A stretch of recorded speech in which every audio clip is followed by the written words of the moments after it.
ಮತಗಳ್ಳತನ ವಿಚಾರವಾಗಿ ಬೆಂಗಳೂರಿನಲ್ಲಿ ಲೋಕಸಭೆ ವಿಪಕ್ಷ ನಾಯಕ ರಾಹುಲ್ ಗಾಂಧಿ ಪ್ರತಿಭಟನೆಯನ್ನ ನಡೆಸಿದರೆ ರಾಜ್ಯದ ಕಾಂಗ್ರೆಸ್ ಮುಖಂಡರ ಜೊತೆ ಈ ಪ್ರತಿಭಟನೆ ನಡೆದಿದೆ. ಈ ವಿಚಾರವಾಗಿ ಮಾತನಾಡೋದಕ್ಕೆ ವಿಧಾನ ಪರಿಷತ್ ವಿಪಕ್ಷ ನಾಯಕ ಛಲವಾದಿ ನಾರಾಯಣಸ್ವಾಮಿ ಅವರು ಟಿವಿ ಜೊತೆ ಇದ್ದಾರೆ. ನಾರಾಯಣಸ್ವಾಮಿ ಅವರೇ, ರಾಹುಲ್ ಗಾಂಧಿ ಅವರು ಬಂದು ಪ್ರತಿಭಟನೆಯನ್ನ ಮಾಡಿದರೆ, ಭಾಷಣವನ್ನು ಕೂಡ ಮಾಡಿದ್ದಾರೆ. ಅವರು ಹೇಳಿರುವಂಥದ್ದು, ನನಗೆ ಇಡೀ ದೇಶದ ಮತಗಟ್ಟೆಗಳ ಫುಟೇಜನ್ನು ಕೊಟ್ಟರೆ ನಾನು ಮತಗಳ್ಳತನವನ್ನು ಸಾಬೀತು ಮಾಡ್ತೀನಿ ಅನ್ನುವಂಥ ಮಾತನ್ನು, ಡಿಜಿಟಲ್ ರೂಪದಲ್ಲಿ ಕೊಟ್ಟರೆ ನಾನು ಸಾಬೀತು ಮಾಡ್ತೀನಿ ಅನ್ನುವಂಥ ಬೆಂಗಳೂರಿನಲ್ಲಿ ಇವತ್ತು ಹೇಳಿಕೆಯನ್ನು ಕೊಟ್ಟಿದ್ದಾರೆ. ರಾಹುಲ್ ಗಾಂಧಿ ಅಪ್ರಬುದ್ಧ ನಾಯಕ ಅಂತೇಳಿ ಈಗಾಗಲೇ ಜನ ತೀರ್ಮಾನ ಮಾಡಿಯಾಗಿದೆ. ಒಂದು ರೀತಿಯ ಹುಡುಗಾಟದ ಹುಡುಗ. ಈ ಕಾಂಗ್ರೆಸ್ ನಾಯಕರು ಯಾರು ಕರ್ನಾಟಕದಲ್ಲಿದ್ದಾರೋ ಅವ್ರಿಗೆ ನಾಚಿಕೆ ಆಗಬೇಕು. ಮೊದಲು ಸಿದ್ದರಾಮಯ್ಯ ಇರ್ಬೋದು, ಡಿ ಕೆ ಶಿವಕುಮಾರ್ ಇರ್ಬೋದು, ಮತ್ತು ಯಾರೇ ಇರ್ಬೋದು. ಯಾಕೆ ಅಂತಂದರೆ ಅವ್ರು ಹೇಳ್ತಿರೋದು ಕರ್ನಾಟಕದಲ್ಲಿ ಮತಗಳ್ಳತನ ಆಗಿದೆ ಅಂತೇಳಿ ಈಗ ಪ್ರೂವ್ ಮಾಡಲಿಕ್ಕೆ ಬಂದಿದ್ದಾರೆ. ಹಾಗಿದ್ದರೆ 2 ವರ್ಷ 2 ತಿಂಗಳಾಯ್ತಲ್ಲ ಆಗಲಿ ನೀವು ಅಧಿಕಾರಕ್ಕೆ ಬಂದು ಇಷ್ಟು ದಿವಸ ಆದರೂ ನಿಮಗೆ ಗೊತ್ತಿತ್ತಲ್ಲ. ದೆಹಲಿಯಲ್ಲಿ ಕುಳಿತಿರೋ ಒಬ್ಬರಿಗೆ ಇದರ ಮಾಹಿತಿ ಸಿಕ್ತು ಅಂತ ಇವತ್ತು ನೀವು ತಂದು ಇಲ್ಲಿ ಹೇಳ್ತಾ ಇದ್ದೀರಿ. ನೀವು ಮತ್ತೆ ಅದೇಗೆ ನೀವೆಲ್ಲ ಅದನ್ನು ಕಂಡುಹಿಡಿಯಲಿಲ್ಲ, ನೀವ್ಯಾಕೆ ಹೇಳಲಿಲ್ಲ? ಇದೆಲ್ಲಕ್ಕಿಂತ ಮಿಗಿಲಾಗಿ ಯಾರ ಮೇಲೆ ನಿಮ್ಮ ಆಪಾದನೆ? ಎಲೆಕ್ಷನ್ ಕಮಿಷನ್ ಮೇಲೆ. ಎಲೆಕ್ಷನ್ ಕಮಿಷನ್ನು ಮತದಾರರ ಪಟ್ಟಿಯನ್ನು ಮಾಡ್ತಾರೆ. ಪ್ರೋಸೆಸ್ ಏನು? ಎಲೆಕ್ಷನ್ ಕಮಿಷನರ್ ಮಾಡ್ತಾರಾ? ಮಾಡ್ತಕ್ಕಂಥದ್ದು ಎಲ್ಲಿಯೇ ಇದರಿಂದ ಮತಗಟ್ಟೆಯ ಒಂದು ಅಧಿಕಾರಿಯಿಂದ ಹಿಡಿದು ಎಲ್ಲಿಂದ ಮಾಡ್ಕೊಂಡು ಹೋಗ್ತಾರೆ. ಇದೆಲ್ಲ ಮಾಡಿರೋರು ಯಾರು? ಅಧಿಕಾರಿಗಳು. ಯಾವ ಅಧಿಕಾರಿಗಳು? ಈಗ ನೀವು ಯಾರನ್ನು ಅಧಿಕಾರಿಗಳನ್ನಾಗಿ ಇಟ್ಕೊಂಡಿದ್ದೀರೋ ಅವರೇ.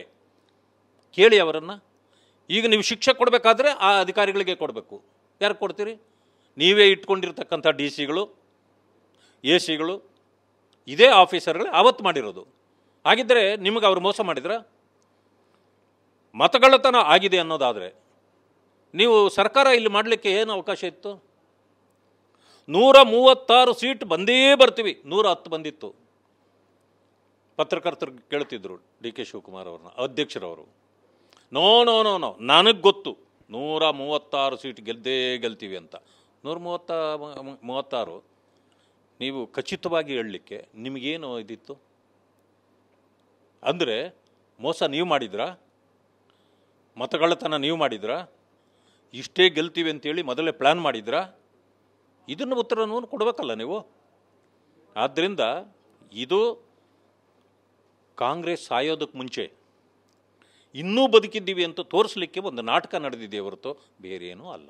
ಭಾಷಣದಲ್ಲಿ ರಾಹುಲ್ ಗಾಂಧಿ ಹೇಳಿರುವಂಥ ಇನ್ನೊಂದು ಮಾತು, ಬಿಜೆಪಿಯವರು ಸಂವಿಧಾನದ ಮೇಲೆ ದಾಳಿ ಮಾಡಿದರೆ ನಾವು ನಿಮ್ಮ ಮೇಲೆ ದಾಳಿ ಮಾಡ್ತೀವಿ, ಅಂದರೆ ಬಿಜೆಪಿಯವರ ಮೇಲೆ ದಾಳಿ ಮಾಡ್ತೀನಿ ಅಂತ ಭಾಷಣದಲ್ಲಿ ಉಲ್ಲೇಖ ಮಾಡಿದ್ದಾರೆ. ಸಂವಿಧಾನಕ್ಕೇನಾದರೂ ಅಪಚಾರ ಆಗಿದ್ದರೆ ಅದು ಕೇವಲ ಕಾಂಗ್ರೆಸ್ನಿಂದ. ಈ ದೇಶದ ಮೇಲೆ ತುರ್ತು ಪರಿಸ್ಥಿತಿ ಏರಿದ್ಯಾರೋ? ಒಂದೇ ಒಂದು ಇನ್ಸಿಡೆಂಟ್ ನಮಗೆ ತೋರಿಸಿ. ಯಾವುದೇ ವಿಚಾರದಲ್ಲಿ ಬಾಬಾ ಸಾಹೇಬ್ ಅಂಬೇಡ್ಕರ್ ಅವ್ರಿಗಾಗಲಿ ನಮ್ಮ ಸಂವಿಧಾನಕ್ಕಾಗಲಿ ಅಪಚಾರ ಮಾಡಿರ್ತಕ್ಕಂಥದ್ದು, ಅದನ್ನೇನಾದರೂ ತಿದ್ದುಪಡಿ ಮಾಡಿರ್ತಕ್ಕಂಥದ್ದು ಯಾವುದೇ ಒಂದು ಇನ್ಸಿಡೆಂಟ್ ಇದ್ದರೆ ನೀವು ಹೇಳಿ, ಇದನ್ನು ನಾವು ಒಪ್ಕೊಳ್ತೇವೆ. ಸಂವಿಧಾನಕ್ಕೆ ಜಾತ್ಯತೀತ ಸಮಾಜವಾದಿ ಸೇರಿಸಿದ್ಯಾರೋ? ಅದು ಸೇರಿಸಿದ ಮೇಲೆ ಅದು ಒರಿಜಿನಲ್ ಆಗಲೇ ಇಲ್ಲ. The original constitution was written by Baba Saheb Ambedkar. ಅದಿದೆಯಾ ಈಗ? ಅದನ್ನು ಮಾಡಿದ್ದು ನೀವೇ. ದೋಖ ಏನಾದರೂ ಮಾಡಿದರೆ ಸಂವಿಧಾನಕ್ಕೆ ನೀವೇ, ಕಾಂಗ್ರೆಸ್ನವರೇ ಕಾರಣ. ನಾವೆಲ್ಲೂ ಕೂಡ ಮಾಡಿಲ್ಲ. ಆದರೆ ಅಪಪ್ರಚಾರ ನೀವು ಮಾಡ್ಕೊಂಡು ಹೋಗಿದೆ. ಆದರೆ ಜನರಿಗೆ ಗೊತ್ತಾಗ್ತಾ ಇದೆ. ಬಾಬಾ ಸಾಹೇಬ್ ಅಂಬೇಡ್ಕರ್ ಅವ್ರಿಗೆ ನೀವು ಅಷ್ಟೊಂದು ಇದು ಮಾಡಿದಿರಿ. ಮತಗಳ್ಳತನದ ಬಗ್ಗೆ ಇವತ್ತು ಮಾತಾಡ್ತಿದ್ದೀರಿ ನೀವು. 75ರಲ್ಲಿ ತುರ್ತು ಪರಿಸ್ಥಿತಿ ಏರ್ಲಿಕ್ಕೆ ಕಾರಣ ಏನಾಗಿತ್ತು? ನಿಮಗೆ ದೇಶಕ್ಕೆ ಆಪತ್ತು ಬಂದಿರಲಿಲ್ಲ, ನಿಮ್ಮ ಚೇರಿಗೆ ಆಪತ್ತು ಬಂದಿತ್ತು. ಅಲಹಾಬಾದ್ ಹೈಕೋರ್ಟ್ ಹೇಳಿತ್ತು, ನೀವು 6 ವರ್ಷ ನೀವು ಚುನಾವಣೆಗೆ ನಿಲ್ಲಂಗಿಲ್ಲ, ನೀವು ಪ್ರಧಾನಮಂತ್ರಿಯಾಗಿ ಮುಂದುವರಿಯೋಕ್ಕಾಗಲ್ಲ ಅಂತ ಬಂತು. ಅದಕ್ಕೆ ನಿಮಗೆ ಬಂದ ಆಪತ್ತನ್ನು ನೀವು ತುರ್ತು ಪರಿಸ್ಥಿತಿ ಏರಿ ಸುಧಾರಿಸ್ಕೊಂಡ್ರಿ. ಬಾಬಾ ಸಾಹೇಬ್ ಅಂಬೇಡ್ಕರ್ ಅವರು 1951ರಲ್ಲಿ ಪ್ರಥಮ ಚುನಾವಣೆ ನಡೆದಾಗ ಬರೀ 13,000 ಮತಗಳಲ್ಲಿ ಸೋತರು. ಕುಲಗೆಟ್ಟ ಮತಗಳೆಷ್ಟು ಗೊತ್ತಾ? 75,000. 75,000 ಅವ್ರಿಗೆ ಬರ್ತಕ್ಕಂಥ ಓಟ್ಗಳನ್ನು ಡೌಟ್ ಮಾಡಿ ನೀವೆಲ್ಲ ತೆಗೆದು ಬಿಸಾಕಿದ್ರಿಂದ ಅವರು ಸೋತಿದ್ದು.